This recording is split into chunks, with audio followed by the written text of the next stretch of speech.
김수현 씨 관련 얘기를 좀 해봤으면 좋을 것 같은데 2차 내용 증명을 김수현 씨 측에서 보냈다 그러는데 지금 뭐 양측이 계속 말이 엇갈리고 있으니까 우리는 뭐 예를 들어서 눈물의 여왕 그 드라마에 손해 끼치면 뭐 손해가 발생할 경우 손해배상 책임 묻겠다 이런 얘기를 한 적이 없다는 거거든요. 이건 사실 여부를 어떻게 봐야 됩니까?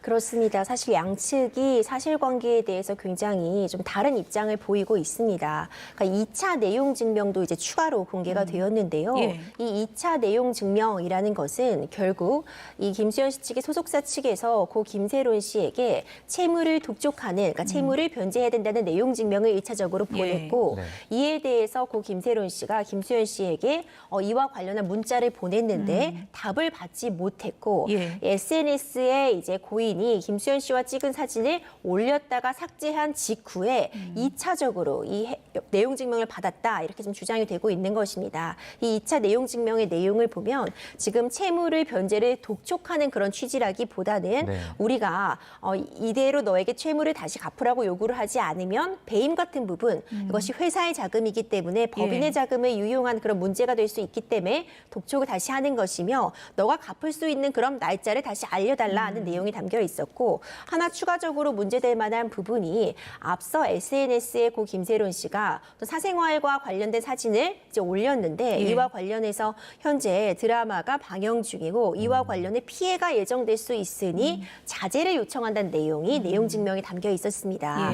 근데 이와 관련해서 사실 법조인의 입장에서 보자면 해당 내용 증명 자체는 일반적으로 법조인들이 내용 증명을 보낼 때 쓰는 문구가 담겨 있는 부분을 맞습니다. 그러니까 과도하게 상대방을 압박한다거나 어떤 피해에 대한 변제를 이제 촉구하는 그런 내용으로까지는 보이지 않지만 법조인 입장에선 통상적인 표현들이 있었다 보시기에 그렇죠. 하지만 좀 다르게 볼 부분은요. 이것을 받은 당사자는 지금 채무에 대한 압박 때문에 정신적으로 매우 지금 혼란을 겪고 있는 상황이었고 이와 관련해서 이것이 정확하게 법적으로 어떤 의미인지를 아직 판단하기 어려운 나이이자 이런 부분을 정확히 알기는 어렵잖아요. 그렇다면 이 해당 문서를 받은 사람 입장에서는 굉장히 걱정을 할 수밖에 없는 상황이고 극도의 어떤 스트레스를 받을 수 있는 상황이다 이렇게 보여집니다. 지금 김수현 씨는 모든 의혹을 부인하고 있거든요. 미성년자 때 만나지 않았다. 그리고 채무도 뭐 압박하지 않았다. 그리고 김세론 씨 집에 가지도 않았다. 이런 식으로 말을 하고 있는데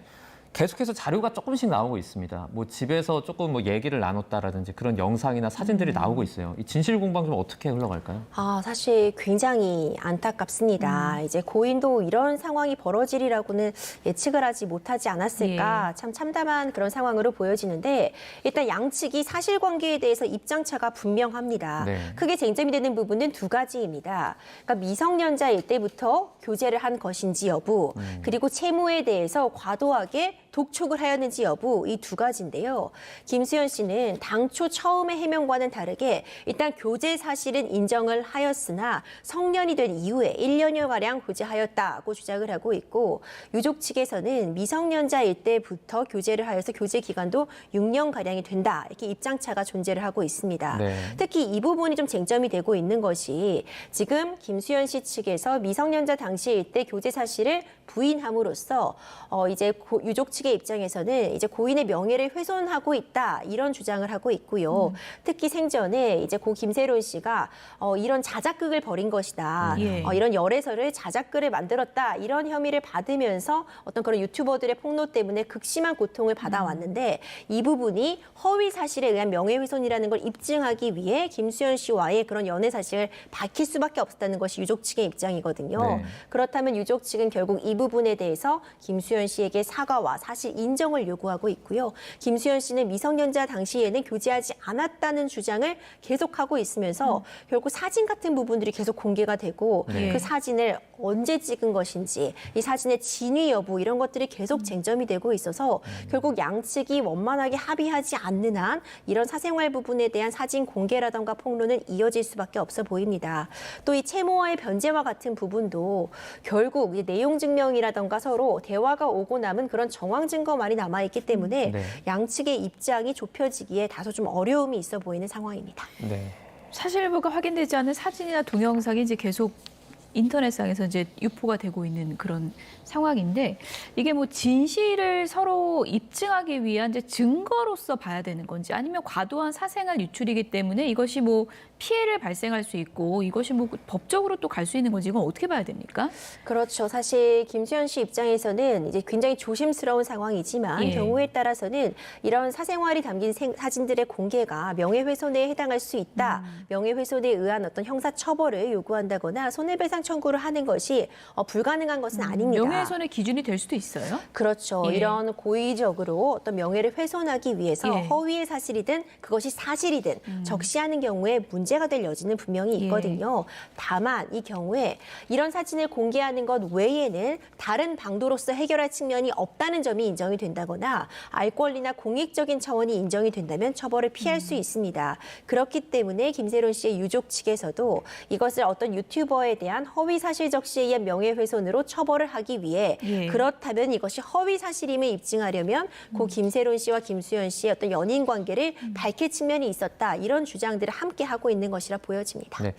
연인 관계를 밝힐 필요가 있다는 건 알겠는데, 그러니까 이거를 그러니까 유포하는 건 또 다른 그 단계잖아요. 이 두 가지가 좀 같이 연결이 될 수 있습니까?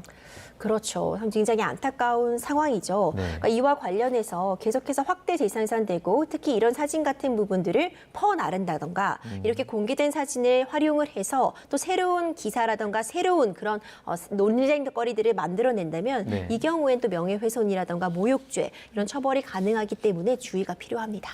뭐 간략하게요. 지금 뭐 파장이 뭐 굉장히 커지고 있는 것 같습니다. 디즈니 플러스 같은 경우에 이제 시리즈 계약 해지가 되면 위약금 규모도 상당할 것 같거든요. 지금 어떤 좀 파장이 일고 있는 건가요? 김수현 씨 같은 경우에는 사실 아시아권에서도 굉장히 탑스타로 보여집니다. 현재 제작 중이고 있는 이런 작품들이 있는데 분명히 계약서에는 위약금과 관련된 내용이 있습니다. 특히 어떤 명예를 실추시키는 그런 행위들, 사회적으로 좀 무리를 일으킨 경우에 이에 따른 손해배상 청구가 예정이 되어 있을 것이거든요.